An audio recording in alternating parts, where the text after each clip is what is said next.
നമസ്കാരം. തെറ്റ് ചൂണ്ടിക്കാട്ടുന്നവനെയും അനീതിക്കെതിരെ സംസാരിക്കുന്നവനെയും കണ്ടു കഴിഞ്ഞാൽ പാർട്ടിയിൽ നിന്ന് ചവിട്ടി പുറത്താക്കും.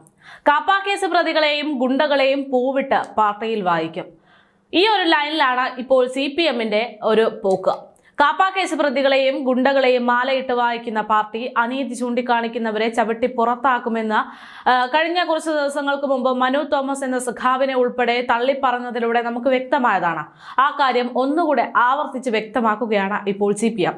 ഏരിയ കമ്മിറ്റിയുടെ തിരുത്തൽ ചർച്ചയിൽ വിമർശനം ഉന്നയിച്ച നേതാവിനെ താൽക്കാലികമായി ജോലിയിൽ നിന്ന് പിരിച്ചുവിട്ടു എന്ന വിവരം പുറത്തു വന്നതുകൊണ്ടാണ് ഈ കാര്യമൊക്കെ പറയേണ്ടി വരുന്നത്. 5-ാം മൂട് ഏരിയ കമ്മിറ്റി അംഗവും KSFE കളക്ഷൻ ഏജന്റ് അസോസിയേഷൻ ജില്ലാ സെക്രട്ടറിയുമായ അനിൽകുമാറിനെതിരെയാണ് പാർട്ടി ഇപ്പോൾ നടപടിയെടുത്തത് എന്നതാണ് വിവരം. ഈ നടപടി വിവാദമായതോടെ CPM ജില്ലാ നേതൃത്വം ഇടപെട്ട് തിരിച്ചെടുത്തു എങ്കിൽ പോലും നടപടി സംസ്ഥാന തലത്തിൽ വലിയ ചർച്ചയുണ്ടാക്കിയിട്ടുണ്ട്. പാർട്ടി കമ്മിറ്റിയിൽ പാർട്ടിക്കെതിരെ വിമർശനം ഉന്നയിച്ചതിനു ശേഷം ജോലിയിൽ നിന്നും പിരിച്ചുവിട്ട നടപടി ഭാവിയിൽ പാർട്ടിക്കുള്ളിലെ വിമർശനങ്ങൾ വിലക്കാനുള്ള ഗൂഢതന്ത്രമാണെന്ന പരാതി മുതിർന്ന നേതാക്കളുടെ മുന്നിലെത്തിയിട്ടുണ്ട് എന്ന വിവരവും പുറത്തുവരികയാണ്.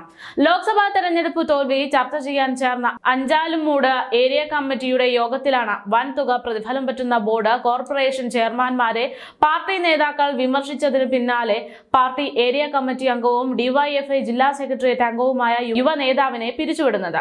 മറ്റ് ഏരിയ കമ്മിറ്റി അംഗങ്ങളും പല മേഖലകളിലെ വിഷയങ്ങൾ വിമർശനവുമായി ഉന്നയിച്ചിരുന്നു.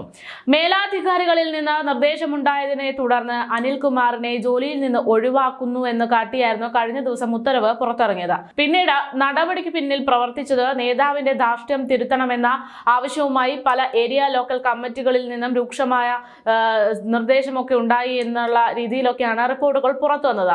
ഏരിയ കമ്മിറ്റിയിലെ ചർച്ച നേതാവിന് ചോർത്തിക്കൊടുത്ത ഏരിയ നേതാവിനെതിരെയും പ്രതിഷേധമൊക്കെ ഉണ്ടായിട്ടുണ്ട്. കുടുംബശ്രീ തട്ടിപ്പ് ഉൾപ്പെടെ വലിയ ആരോപണം നേരിടുന്ന ഏരിയ നേതാവിനെതിരെയാണ് വിമർശനമൊക്കെ ഉന്നയിക്കപ്പെട്ടത്. പാർട്ടി റിപ്പോർട്ടിംഗിൽ നിർഭയമായി വിമർശിക്കണമെന്ന് അണികളോട് പറഞ്ഞ നേതാക്കൾ തന്നെ അസഹിഷ്ണുത കാട്ടുകയും ജീവിതമാർഗം അടച്ചുകളയുകയും ചെയ്യുന്ന ഒരു സാഹചര്യമാണ് ഇവിടെ ഉണ്ടായിരിക്കുന്നത്. എന്തായാലും ഇതിനെതിരെ പാർട്ടി ഗ്രൂപ്പുകളിൽ വലിയ ചർച്ചയാണ് നടന്നുകൊണ്ടിരിക്കുന്നത് എന്നതാണ് സൂചന. എന്തായാലും ഇത്തരം റിപ്പോർട്ടുകളൊക്കെ പുറത്തു വരുന്നതോടെ ഒരു കാര്യം വ്യക്തമാണ്. അതായത് CPM അല്ലെങ്കിൽ ഇടതുപക്ഷം തിരുത്തലിന് യാതൊരു തരത്തിലും തയ്യാറല്ല. തിരുത്തുന്നത് പാർട്ടിയോ പാർട്ടി നേതാക്കളോ അല്ല.